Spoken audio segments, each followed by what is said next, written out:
rather snorkel or scuba dive? Personally, I'd rather snorkel. Now imagine you're doing either of them and then suddenly a storm comes. What would you do? How would you feel? In my life, I've come to learn a few lessons about storms of life. I've learned that storms can happen suddenly and unexpectedly, like the moment when I was in Germany and I got the news that I can't go back home anymore. Storms can also cause you to doubt God. Like the moment when I first came to the UK and as suddenly as a new Christian I started doubting everything, having doubts about whether God even is real or not, or whether I made the right decision to leave everything and everyone behind because of my faith, because of choosing to believe in God. They can also teach you about God, like the moment when I had to choose faith over fear, and I took the biggest risk of my life to come here and start all over, and I had to trust God. And I remember once I prayed so desperately to God and said, out of frustration, I said, God, I've left everything behind. I'm here for you, and you've got to step in because I don't know what else to do. I've got nothing else left apart from you and my faith. And since that desperate prayer, I've seen God do crazy things in my life, and I've seen Him use me in so many powerful ways.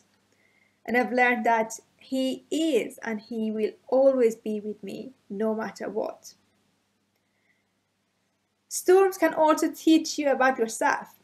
Like the moment in the midst of all uncertainties about my future, I sensed a call to evangelism, and so I started going out on the streets in Manchester, sharing the gospel with students, telling them about Jesus, and even especially with my clunky English, when I couldn't even communicate well, I shared the gospel, and that was after a couple of times of doing that, I sensed a long-term call on my life to students and student mission.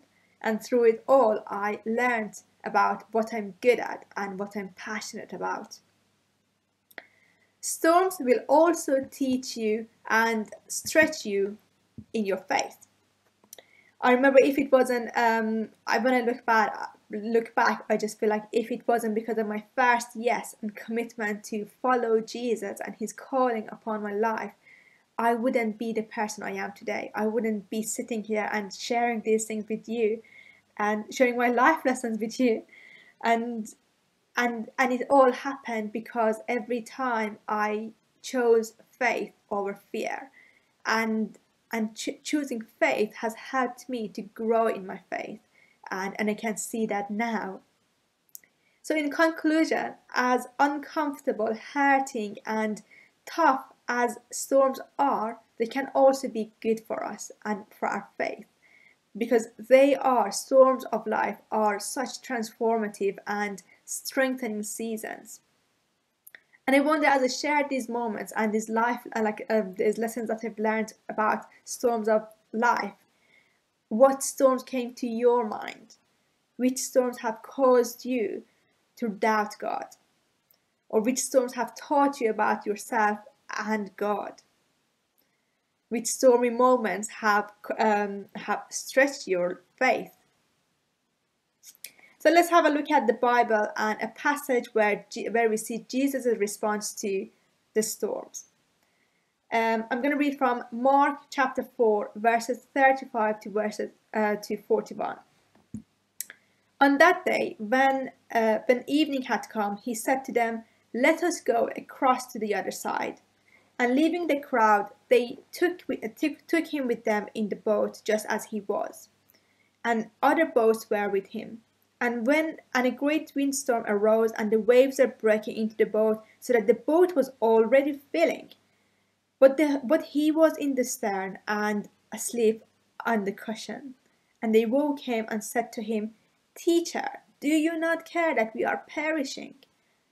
And He woke up and rebuked the wind and said to the sea, "Peace, be still." And the wind ceased, and there was a great calm. He said to them, why are you so afraid? Have you still no faith?" And they were filled with great fear and said to one another, "Who is this that even with the wind and the sea obey him?" Calming the storm is one of the miracles of Jesus in the Synoptic Gospels, which is mentioned in Matthew 8, Mark 4, and Luke chapter 8. This is after Jesus had taught about the new age of the kingdom, and now the disciples are experiencing Jesus' power over the nature in an event where they are fearing for their lives. And it leaves them in the end with the question of who is he? But seriously, who is he? Who is Jesus? The Gospel of Mark focuses on introducing Jesus as the Son of Man. But in this passage specifically, we see that Mark is introducing a new theme on faith.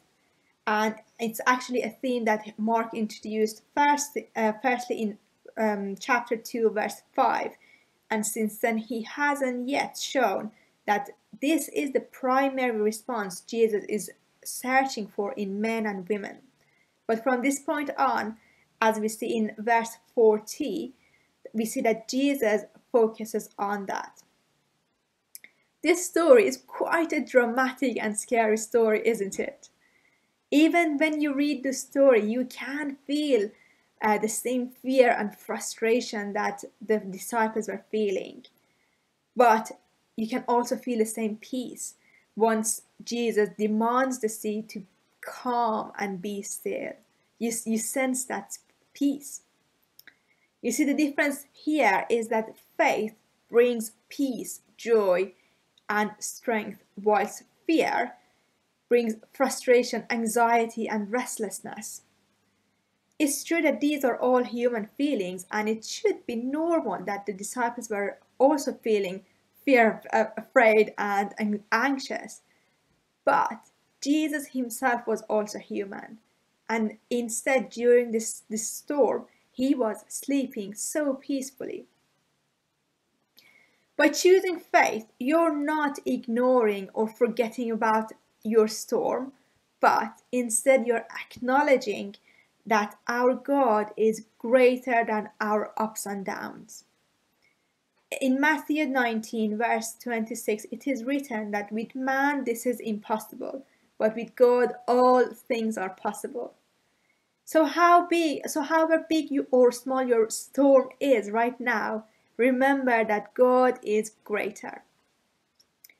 Going back to the passage, have you ever thought about why Jesus asked them to go across the lake, especially at night?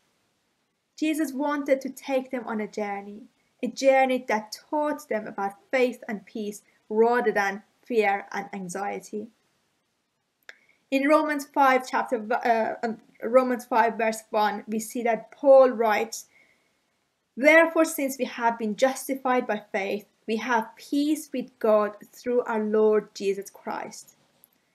In life, we face so many storms and challenges, but it's important to know that God is with you and through it all, and whether you know it or not, whether you feel him or not.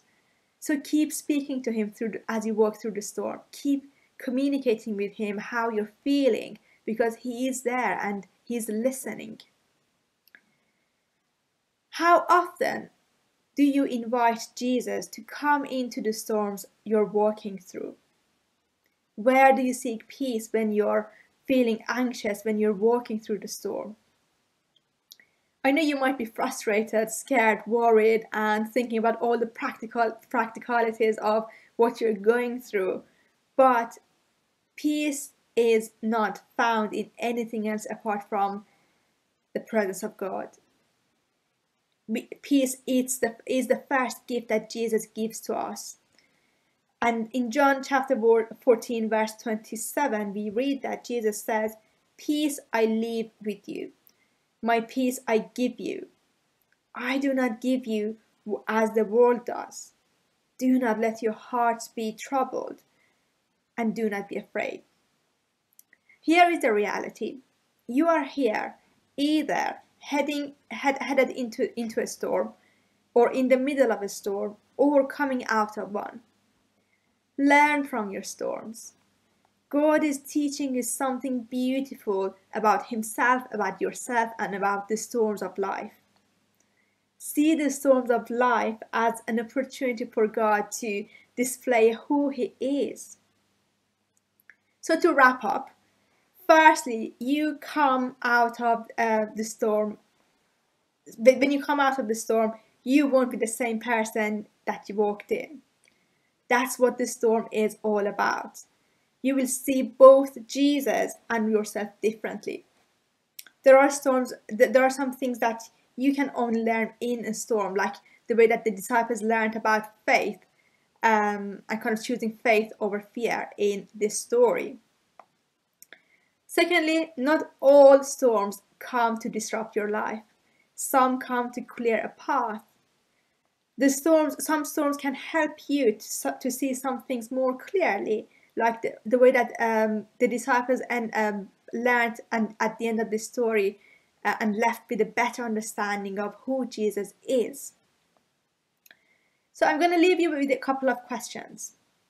What is the storm of your life?